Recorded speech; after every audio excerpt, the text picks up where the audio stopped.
आज हर एक भारतीय आजाद भारत में सांस ले रहा है और अंग्रेजों के जाने के बाद यह आजादी हमें भारत के कॉन्स्टिट्यूशन यानी संविधान ने दी। वही कॉन्स्टिट्यूशन जिससे आज पूरा देश चल रहा है, जिसका निर्माण महान इंसान डॉक्टर भीमराव अंबेडकर ने किया था, जिसका बचपन किसी डरावने सपने से कम नहीं था, जिसे अपने खुद के देश में पढ़ने तक का अधिकार नहीं था और अनजाने में कुएं से पानी पी लेने पर तो इन्हें बचपन में इतना पीटा गया कि ये बेहोश हो गए।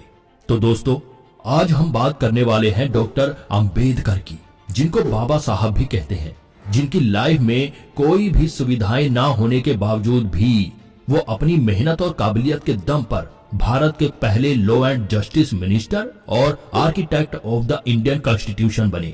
यह बात इसलिए भी इतनी इम्पोर्टेंट है क्योंकि उस समय भारत में काफी ज्यादा जातिवाद फैला था। उस टाइम उन्हें किस तरीके से ट्रीट किया जाता था और उन्हें क्या कुछ सहना पड़ा, यह जानकर आप भी हैरान रह जाएंगे। तो चलिए जानते हैं tragic life of Ambedkar. Ambedkar का पूरा नाम डॉक्टर भीमराव रामजी अंबेडकर था, पर प्यार से लोग उन्हें बाबा साहेब कहकर बुलाते थे। वह अपने आसपास के सभी लोगों को अपने परिवार की तरह प्यार करते थे और जाति भेद से काफी नफरत करते थे, क्योंकि इसी जाति भेद के चलते उन्होंने और उनके परिवार ने काफी कुछ झेला था।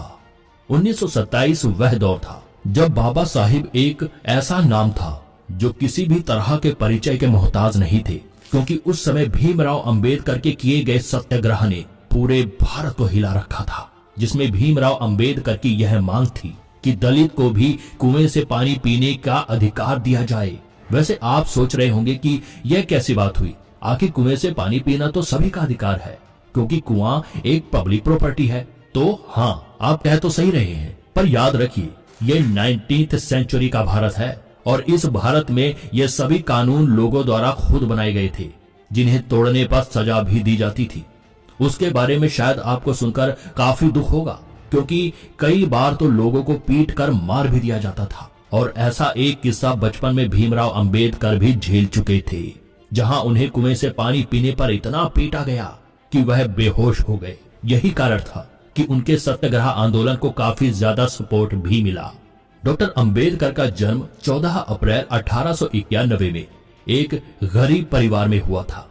उनका परिवार इतना गरीब था कि बचपन में उनके पास पढ़ने तक के लिए पैसे नहीं थे और वो एकमात्र ऐसे व्यक्ति थे जो 19th सेंचुरी के दौर में अंग्रेजों की बेड़ियों में जकड़े भारत के लोगों को जातिवाद से छुटकारा दिलाना चाहते थे, क्योंकि उस समय भारत अंग्रेजों की फूट डालो और राज करो नीति से इतना ज्यादा प्रभावित हो चुका था कि भारत के लोगों में हर एक जाति को लेकर एक अलग ही सोच बन गई थी।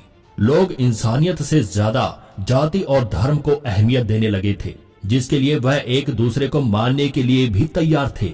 उस दौरान ऐसी कई घटनाएं देखी गई जहां जातिवाद दंगे हुए और लोग छोटी छोटी बात जैसे गलत मटके से पानी पीना या फिर गलती से किसी दूसरी जाति के लोगों के हाथ लग जाने पर बुरा मानना, गलत मानना, नीच जाति को अछूत मानना और अपने आप को बड़ी जाति का मानने वाले इकट्ठा होकर दूसरे इंसान को मारने के लिए भी तैयार हो जाते थे। इस स्थिति ने डॉक्टर अंबेडकर को अंदर से काफी ज्यादा तोड़ दिया था, लेकिन उन्होंने कभी भी हार नहीं मानी और हर उन कड़े फैसलों को लिया जो जरूरी थे। उन्हें कई बड़े विद्रोह और हमलों का सामना करना पड़ा, पर इन सब का सामना करते हुए वह अपने लक्ष्य की ओर बढ़ते रहे और 15 अगस्त 1947 के आजाद भारत में eminent jurist, social reformer and independent बने।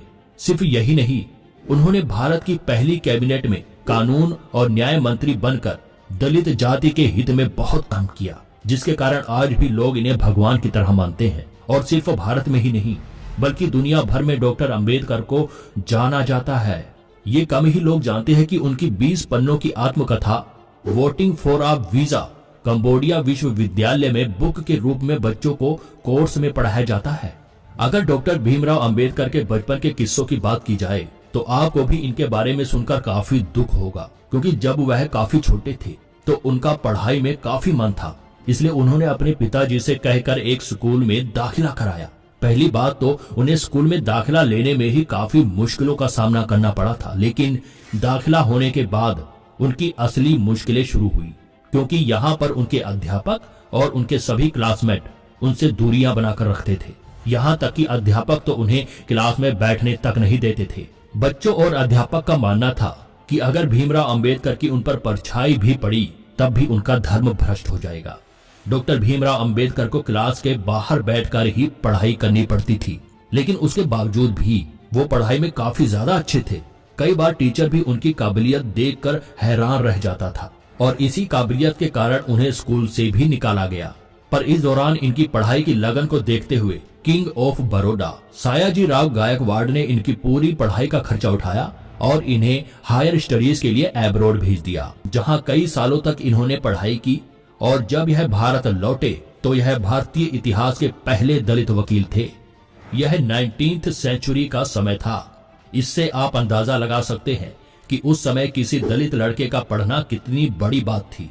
लेकिन पढ़ने लिखने के बावजूद इनकी जिंदगी आसान नहीं हुई, क्योंकि अब भी इन्हें भारत में जातिवाद का सामना करना पड़ता था।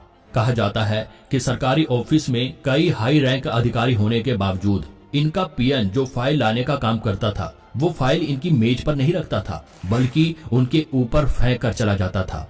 अभी आपको यह बात सुनकर काफी ज्यादा अजीब लग रहा होगा, लेकिन उस समय यह सब चीजें भीमराव अंबेडकर ने झेली थी। और शायद इसी कारण एक समय बाद तो भीमराव अंबेडकर भारतीय संविधान से इतना ज्यादा तंग आ चुके थे कि वह भारतीय कॉन्स्टिट्यूशन को इस तरह का बनाना चाहते थे जिसमें दलितों को दूसरों से ज्यादा वोटिंग अधिकार दिए जाए, ताकि आजाद भारत में कोई भी लीडर आकर दलितों के साथ कोई बुरा व्यवहार न कर सके। लेकिन जब गांधी जी ने उनके इस प्रस्ताव को सुना तो गांधी जी ने इससे साफ इनकार कर दिया, क्योंकि गांधी जी का मानना था कि इससे भारत में जातिवाद को बढ़ावा मिलेगा और आजादी की लड़ाई कमजोर होगी। पर जब भीमराव अंबेडकर गांधी जी के कई बार कहने पर भी नहीं माने तो गांधी जी ने अनशन किया और उनसे कई तीखे सवाल किए कि क्या तुम अपनी जाति या धर्म को अपने देश की आजादी से ज्यादा महत्व देते हो। गांधी जी के ऐसे सवाल और उनका अनशन देखकर भीमराव अंबेडकर ने गांधी जी की बात को मान लिया।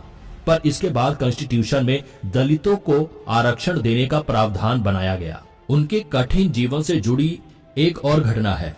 कहा जाता है कि अंबेडकर जी के 5 बच्चे थे, जिसमें से 4 बच्चों की मौत अच्छा इलाज न मिलने के चलते हुई थी।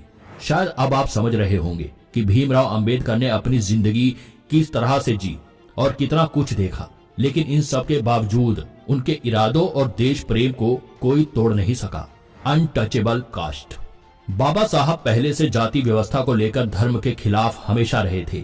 उनका मानना था कि दलितों के विकास के लिए हिंदू धर्म का विनाश जरूरी है और इसलिए उन्होंने बहुत सारे लेख भी लिखे और कुछ लेखों में तो बाबा साहब ने दलितों से कहा भी था कि वो अपना धर्म बदल लें।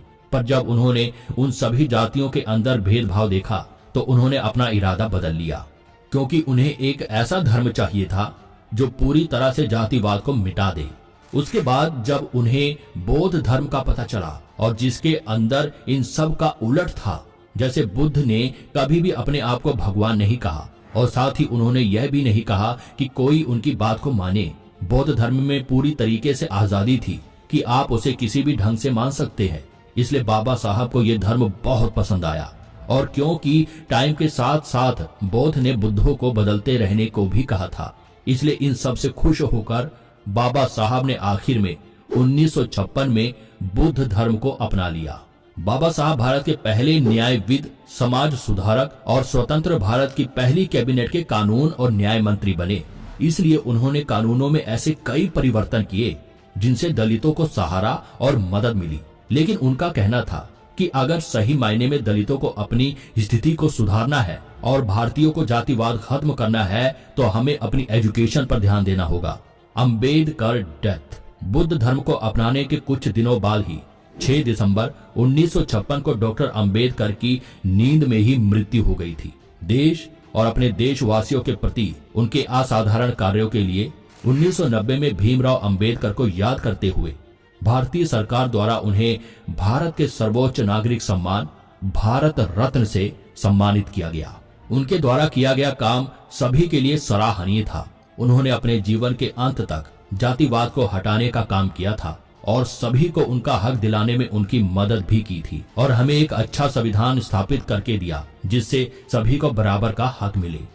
डॉक्टर भीमराव अंबेडकर एक ऐसे इंसान थे जिनके पास लगभग 64 सब्जेक्ट में पोस्ट ग्रेजुएट डिग्री थी। वे 9 भाषाओं को जानते थे।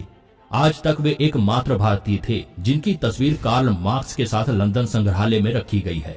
डॉक्टर भीमराव अंबेडकर की नॉलेज का अंदाजा आप इसी बात से लगा सकते हैं कि उनके द्वारा लिखी गई प्रॉब्लम ऑफ द रूपी और द एनिहिलेशन ऑफ कास्ट, इन 2 किताबों से आज भी भारत का पूरा